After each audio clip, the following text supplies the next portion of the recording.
ఏంటి 50% వరకు తగ్గింపా? అవును మరి, మన Gayatri Reddy silks weaver sale లో.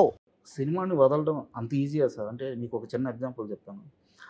జీవితంలో అన్నీ ఉన్న ఒక కుర్రాడు, ఈవెన్ బీటెక్ చదివేటప్పుడు కూడా ఒక సొంత కారు వేసుకొని సొంత కారులో తిరిగే ఒక కుర్రాడు, యాక్టర్ అవ్వాలని నిర్ణయించుకున్న తర్వాత ఒక బిల్డింగ్లో టాప్లో ఒక రూమ్ మొత్తం తనకి డ్యాన్స్కి యాక్టింగ్కి కేటాయించేసుకున్న ఒక కుర్రాడు, సినిమాని అమితంగా ప్రేమించే రెయిన్బోలు ప్రాక్టీస్ చేసిన ఒక కుర్రాడు, 10-12 ఏళ్ళ కెరీర్ గ్రాఫ్లో 30కి పైగా సినిమాలు చేసిన ఒక కుర్రాడు, సినిమాని వదిలేయడం అంత ఈజీయా? చాలా కష్టం, చాలా కష్టం. కానీ ఎంత కష్టమైనా నాకేమనిపించిందంటే, ఒకటి నాకు ఇంట్రెస్ట్ క్రియేట్ అవ్వకపోవటం, ఇది అలాంటి సబ్జెక్ట్స్ రాకపోవటం. ఇంకోటి, ఎన్నిసార్లని ఆడియన్స్ని డిసప్పాయింట్ చేస్తాం. సార్ మన ప్రేక్షకులు ఉన్నారు, తెలుగు ప్రేక్షకులు, ఫ్యాన్స్ ఉన్నారు. ఉట్టి ఫ్యాన్స్ అనే కాదు, సినిమా చూసే ఎవళ్ళైనా సరే, అందరూ హీరోలు ఫ్యాన్స్ కూడా చూస్తారు సినిమా అనేది. అదేమి నా ఫ్యాన్సే చూస్తారని లేదు. బట్ ఎన్నిసార్లు డిసప్పాయింట్ చేస్తాం, వాళ్ళు ఎన్నిసార్లు థియేటర్కి పంపించి ఇది బోర్ కొడుతున్నాడు అని ఎన్నిసార్లు అనిపించుకుంటాం అనేది ఒక ఫ్యాక్టర్.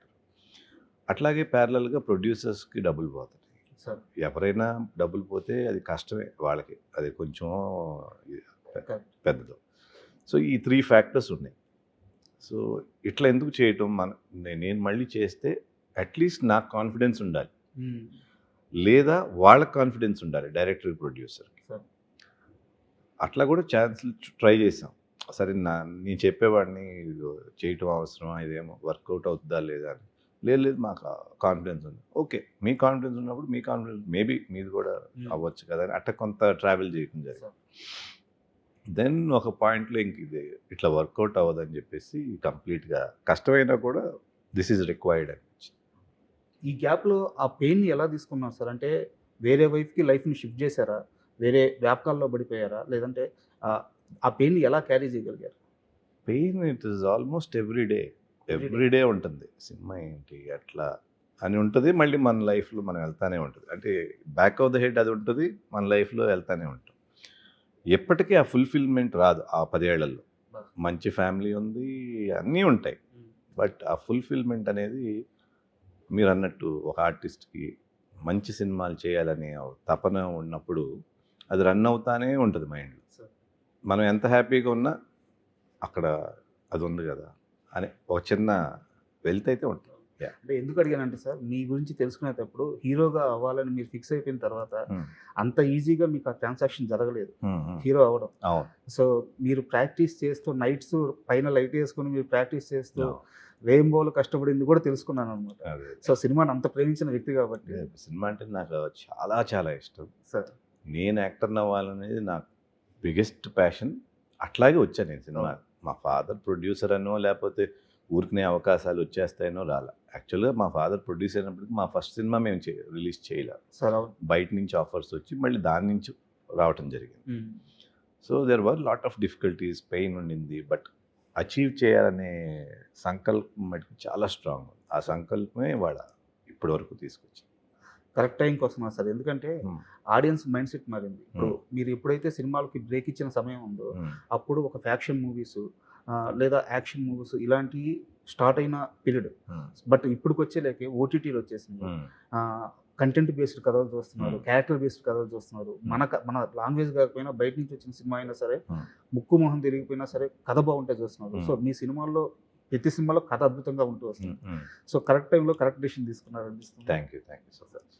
అండ్ మీరు చాలా ఇంటర్వ్యూలో ఇప్పుడు చెప్పింది ఏంటంటే, నేను గ్యాప్ తీసుకునే ఫేజ్ రావడానికి కారణం ఏంటంటే నాకు నచ్చిన నాకు కావాల్సిన క్యారెక్టర్స్ రాకపోవడము, సో ఆ సినిమాలు రాకపోవడం చెప్పారు. బట్ ఇక్కడ నా డౌట్ ఏంటంటే, ఒడ్డే నవీన్ గారు డే 1 నుంచి కూడా సినిమా అంతా నా మీద నడవాలి, సినిమాలో నేనే కనిపించాలి అన్న పర్సన్ కాదు. ఉదాహరణకి మీకు చిన్న ఎగ్జాంపుల్ చెప్తాను. పెళ్లి బ్లాక్ బస్టర్ మూవీ క్లైమాక్స్లో సుజాత గారు పృథ్వీరాజ్ గారికి విషయం పెట్టి ఆ మండపంకి వచ్చి అట్లా అక్షింతలు వేయంగానే అట్లా నవ్వుతూ అతను పడిపోతారు. ఆ మీద ఒక బ్యాక్గ్రౌండ్లో సాంగ్ ప్లే అయ్యి ఎండ్ కార్డు కూడా ఆమె క్యారెక్టర్ మీదే పడుతుంది. సో ఒక సినిమా క్లైమాక్స్ మొత్తాన్ని సుజాత గారికి ఇచ్చేశారు ఆ వయసులో, మీ సెకండ్ మూవీ. సో అలాంటి ఒక నవీన్ గారికి ఆ డేర్ ఉంది మీకు ఫస్ట్ నుంచి కూడా. అలాంటి నవీన్ గారికి ఆ సినిమాలో ఏ లోపం కనిపించి గ్యాప్ తీసుకున్నారు అనేది అర్థం కాలేదు నాకు. అంటే ఇప్పుడు పెళ్ళి ఎగ్జాంపుల్ నా హిట్ అయిన సినిమాలు ఎగ్జాంపుల్ చెప్తే, పెళ్లిలో క్యారెక్టర్ సెంట్రల్ పాయింట్ సుజాత గారు ఆ కొడుకుది. అవును. అది మెయిన్ క్రక్స్. సార్ ఆ సినిమా ఆడుతుందంటే దాని మూలాన అది నచ్చితే ఆడుతుంది, లేకపోతే ఆడదు. Correct sir. సరే దాని మూలాన మనకు పేరు రావచ్చు, నేను కూడా యాడ్ అవ్వచ్చు, అది వేరే విషయం. First cinema is important, then character. So నేను అప్పుడు ఫ్రెష్ కాబట్టి నాకు అంత ఎక్స్పీరియన్స్ లేదు, అంతంత పర్ఫామ్ చేయగలను కూడా నాకు కొంత ఎక్స్ప్లోర్ అయితేనే కదా తెలిసేది. సార్ సో అట్లా ఉండేది. దెన్ తర్వాత మన సిచ్చుడు, స్నేహితులు ఇవన్నీ కొంచెం నార్మల్ క్యారెక్టర్స్ లాగా వచ్చింది. ఈ చేస్తూ ఉండగా చాలా బాగుంది వచ్చింది. అక్కడ మళ్ళీ క్యారెక్టరైజేషన్ మీద ఇంపార్టెన్స్తో అది చేయటం, అట్లా 1 by 1 ఇవాల్వ్ అవటం అయింది. అగైన్ నా ఊపిరి వచ్చేటప్పటికి మొత్తం ఈ క్యారెక్టర్దే ఉంటుంది, but it's entirely different character. So అట్లా ఎన్నుకోవటం జరిగింది. సో అంటే అలాంటి ఒక ప్రయాణం తర్వాత లాస్ట్కి వచ్చేలేకే మీ మనసుకు నచ్చలేదా? ఇప్పుడు ఈ క్యారెక్టర్లు చెప్పాను కదా, ఇట్లాంటి క్యారెక్టర్లు మళ్ళీ ఇంకా రాదు. మళ్ళీ హీరోగా వస్తున్నాయి, క్యారెక్టర్ ఆర్టిస్ట్గా వచ్చినాయి ఇన్ బిట్వీన్, బట్ వాటిల్లో నాకు పర్ఫామ్ చేయటానికి కానీ యాంగ్జైటీ అండ్ ఇంట్రెస్ట్ క్రియేట్ అవ్వాలి. బట్